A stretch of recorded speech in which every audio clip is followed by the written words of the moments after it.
Hey, it's Councilman Salters, And Councilman Grove? and we are here not for a council recap, No. but a budget hearing recap. Yeah, And the dogs are here too. absolutely. So, last night we had our yearly budget hearings, and while people had gloom and doom predicted for us in March, actually things went really well. Things went really well. And we got it all done one night, Yep. which says a lot about how our department heads prepare for the budget hearings. Yep. No issues, no big issues. We asked every department head, do you see anything major coming up? And pretty much unanimous. It was a no. Yeah. So things went really well. And a lot of that has to go, and like Councilman Grove said, the planning that our department heads put into this. I mean, they start working on budgets basically year round and making sure that they have everything set. They know what dollar goes where, how much they need. It's very impressive, and it makes our job very So easy. Yeah. And the biggest change, of course, is salary, and that's because we've been able to give raises. Although 1%'s not a lot, it's still a step in the right direction. Yeah. We'd much rather see the 3% that we have been doing, but it's just not that way this year. But we were able to give a raise. And one of the things too is like we're being careful this year because obviously next year, your tax draw is from the year before, so The uncertainty. there's a little uncertainty because of the pause because of COVID. Now, Indiana and the Midwest is in a different spot compared to the rest of the United States, so we still really don't know where we will be at. Obviously, right now we're in a lot better position than we thought we would be in March, which is fantastic. Yeah. Because at that point, we were talking cuts, we were talking, what are we going to do here? What are we going to do there? Basically, you're seeing the same budget that we saw last year. Obviously, we wanted to probably give more of a raise, but we weren't able to. But we're able to give 1%. Yeah. But then, even talking about that, we're looking ahead because we want to be able to give raises next year. So hopefully, we can keep things in check now that we're able to provide that next year. Because it's always looking, hey, how can we help out our employees? These are the people that are the face of the city. They're the ones out there basically promoting Vincennes every day. Yeah. So everything went extremely well. There were some interesting things too, because a lot of this time with the budgets basically set, you get some time to talk with the department heads one-on-one and like, hey, what are you seeing? What are some things that you would like to see too? Obviously we talk about concerns, but then it gets into, well, what can we do? Or there's some things on the horizon that we'd like to do. And those are always interesting conversations. Yeah. Yeah, you get an idea of what's going on. Yeah. So other than that, everything was pretty straightforward. At our next meeting, we'll have our public hearing on the budget, and then we will go through and have our first reading on it. And then at our next meeting, which will be on Tuesday because Columbus Day will be that Monday, we will go through second and third. And usually we have this done before now, but we wanted to make sure that everything was kind of set. We've been talking with our financial advisors at Reedy, and they've been able to give us good advice moving forward. So we're still right in the time parameter, but like I know typically people are like, don't you usually do this in August? Yeah, we typically do it in August, but this was a different year. No, it just has to be done before the end of the year. Yeah. So we want to make sure that's taken care of. Other than that, we'll discuss it too more Monday as we're going to stage 5. Yeah. Still kind of looking at those things.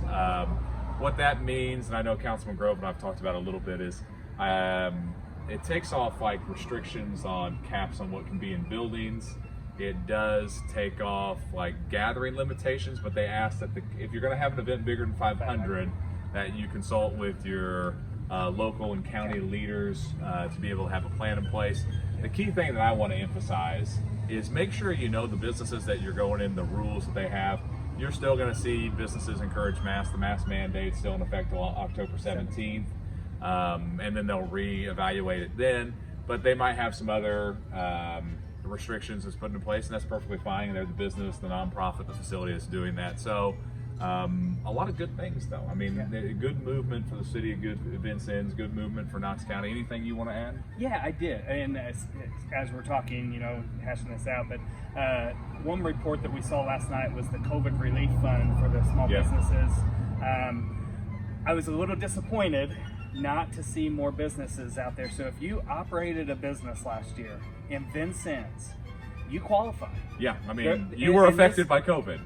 This money, we want to stay in our community, even if you didn't have a huge loss or any loss at all. You Right. were one of those fortunate Yes. ones that stayed. There are still things that happen because of COVID, and that money is ours to hand out to small businesses. Yes. And even if you don't need it right now, you can still, that money goes back into the community Right. if it stays here. If we have to send that back to the state, then it kind of just disappears for us. So we all went through COVID. You as business owners went through COVID. So get a hold of our clerk treasurer's office. We'll put the number in the video so you can get a hold of her, and she'll be able to get you the information that you need for that. But we do encourage you to apply for Yeah, that. every business should apply for it. Yeah. And that's your county or city leadership. Yeah. I can't apply for it, but that's fine. I am happy to Well, see you that can, but list. it'd be poor form. It would not look good.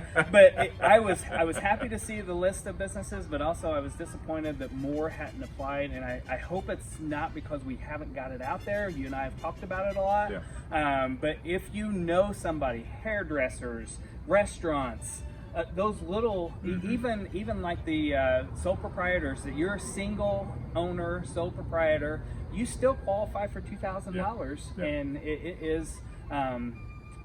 It's free. It's basically to use at your discretion on whatever you need, or if you just want to save. Yeah, I mean, and that's important because the state gave us this money to give out, and at the end of the year, Yeah.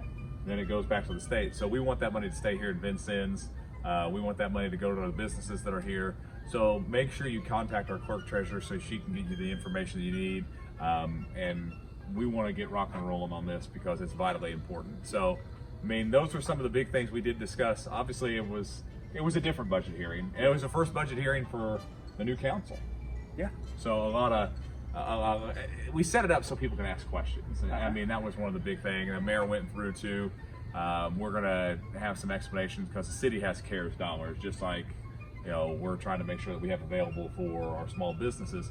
So we have CARES dollars, and we're trying to figure out what's the best way to use that to benefit the city of Vincennes. And the mayor went over a couple of plans there. I think that are going to be extremely beneficial. And again, it's new to everybody, not just the new council, but it's new to the mayor, it's new to us, how to use this money. So Yeah. we just got to be careful, and I think that the mayor has a great plan on how to use it, and Yeah. I think I know we support it. Yeah. I mean, this should go through really smooth. I Yeah. mean, I was really pleased with everything.